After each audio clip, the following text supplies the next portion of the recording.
Russian President Vladimir Putin is counting on winning the aerial battle in Ukraine. We've seen this throughout 2025. As Russia's ground offensives falter amid manpower and equipment issues, Putin has been ordering larger and more devastating drone and missile strikes against Ukraine. Those intense strikes are doing a lot of damage, but they've also revealed a route to victory for Ukraine.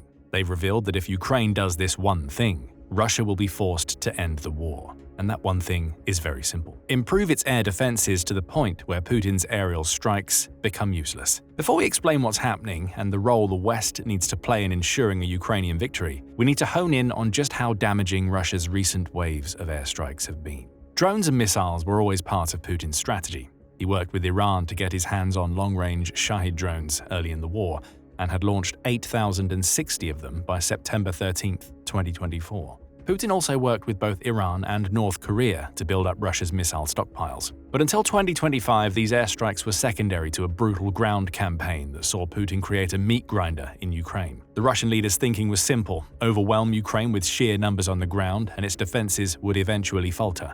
The problem for Putin is that the rate at which Russia has been snatching up territory from Ukraine is nowhere near enough to justify the sheer scale of casualties his military has experienced. Ukraine's Ministry of Finance says that Russia has lost 1,047,250 soldiers at the time of creating this video, with 980 of those casualties occurring on July 25th alone. In exchange for these massive losses, Russia occupies around 20% of Ukraine, a percentage that hasn't changed much since Putin launched his invasion. The war of attrition that Putin hopes will spell doom for Ukraine is instead wearing out Russia's military. Increased aerial bombardments are the answer Putin has come up with for that problem. And those bombardments have only grown more intense as the war has moved deeper into 2025.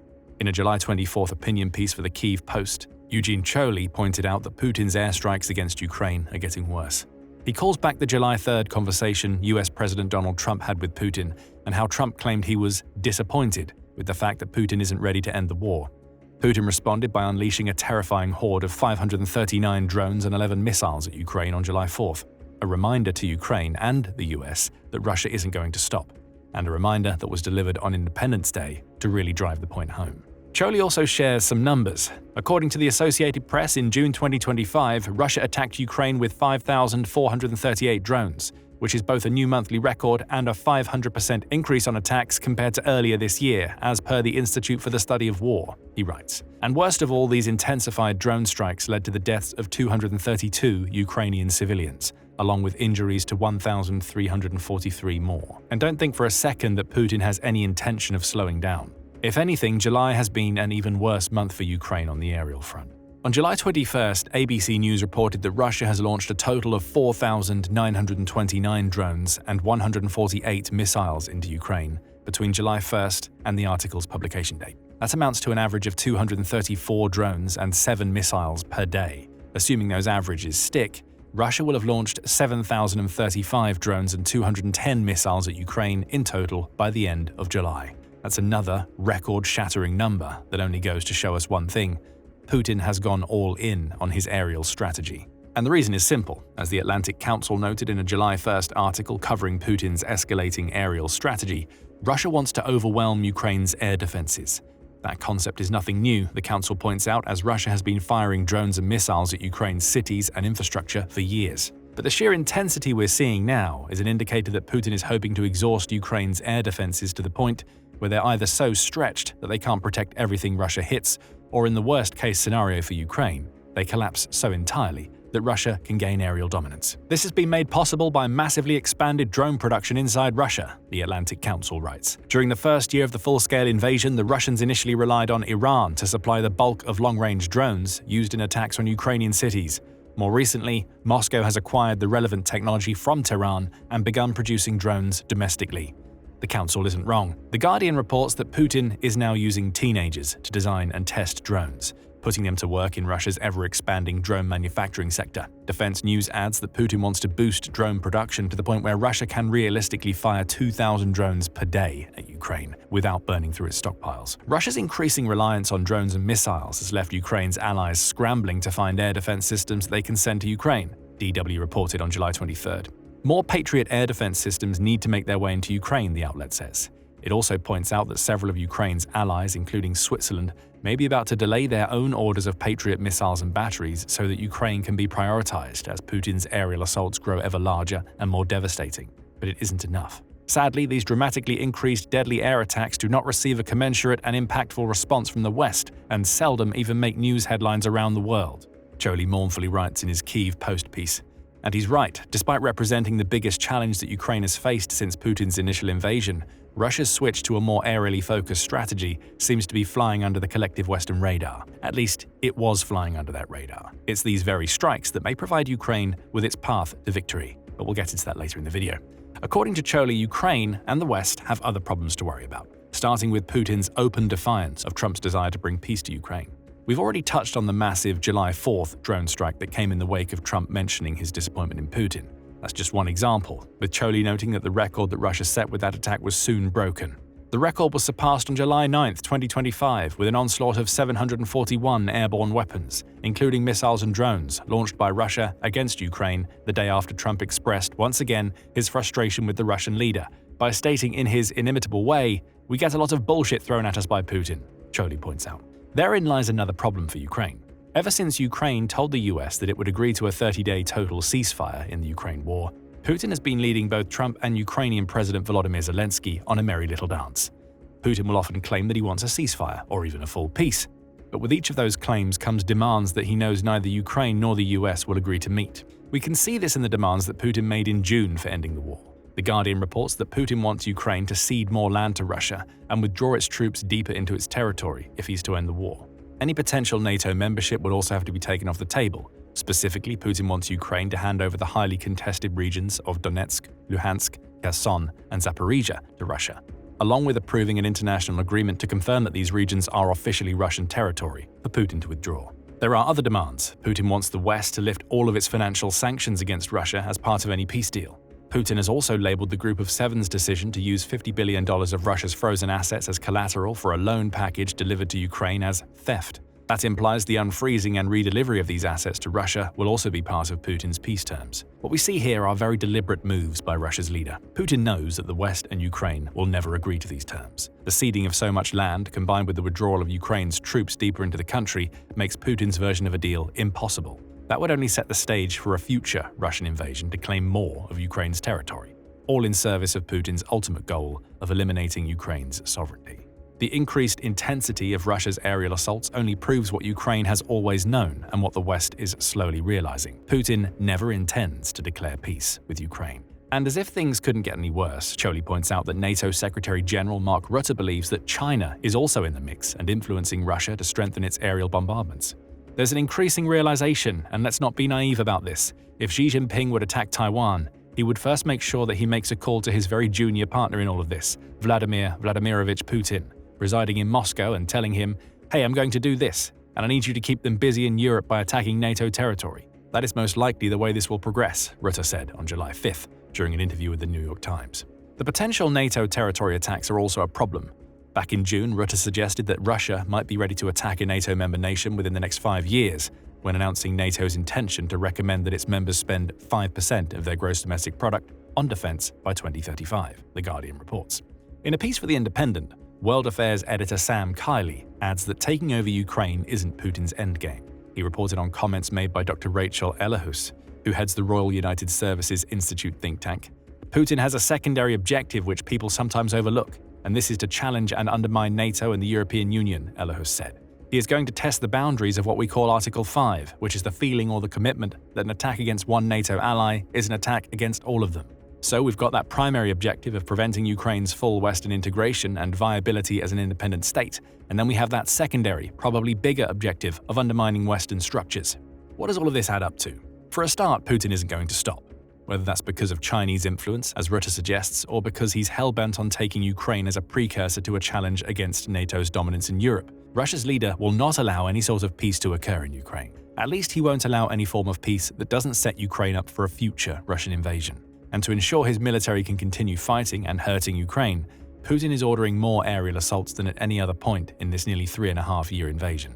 Record-breaking quantities of drones are now heading into Ukraine's skies daily as Putin has shifted his push to overwhelm Ukraine from the ground and into the skies. But we mentioned earlier that this shift in strategy could be what opens up the path for Ukraine's victory. It gives Ukraine the ability to do one thing that will end the Russian invasion forever: secure its skies. Choli points this out in his Kyiv Post piece, noting that it may seem like the doomsday clock has struck midnight, but that isn't the case.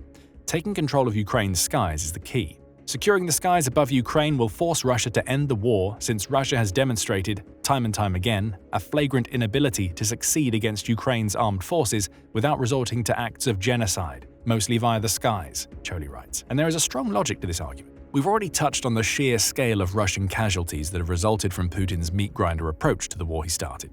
Those casualties are accompanied by massive losses of equipment that have made it harder than ever for Russia's soldiers to gain ground in Ukraine. Ukraine's Ministry of Finance says Russia has lost over 11,000 tanks, more than 23,000 armored vehicles, and nearly 31,000 artillery systems during Putin's war. According to Novaya Gazeta, Ukrainian intelligence sources believe that Russia is on track to run out of usable tanks and armored vehicles by the end of 2025. When all of this is taken into account, Putin's increasing reliance on aerial bombardments no longer look like the show of force he wants them to seem. It's desperation. Putin knows that the only way to keep the pressure up on Ukraine, justifying his belligerent approach to peace negotiations in the process, is to use drones and missiles. Drones, in particular, are far cheaper to build than the equipment Putin needs to replace on the battlefield. Ukraine's skies have become the war's main battleground because Putin's ground forces aren't achieving what he needs and are only going to get weaker and more ill-equipped as the war drags on. Therein lies the opportunity for Ukraine. If it's able to secure its own skies, Ukraine takes away the one last major weapon that Putin has in his arsenal. With drones neutralized, Russia's leader will have to return to focusing on his ground campaign, despite knowing that this approach could mean it's literally decades before his forces capture all of Ukraine. Putin will be long gone by then, so he feels he has to go all in on the aerial front now to stand any chance of winning the war he started. So Ukraine has to secure its skies. How is it trying to do that? The arrival of more F-16s into the country is certainly having an effect.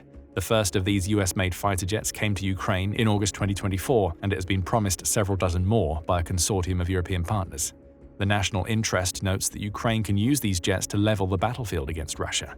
It says that Ukraine has been using its F-16s to suppress enemy air defenses, carving up pathways Ukraine can then use to launch its own missiles and drone strikes on key Russian infrastructure. That's important.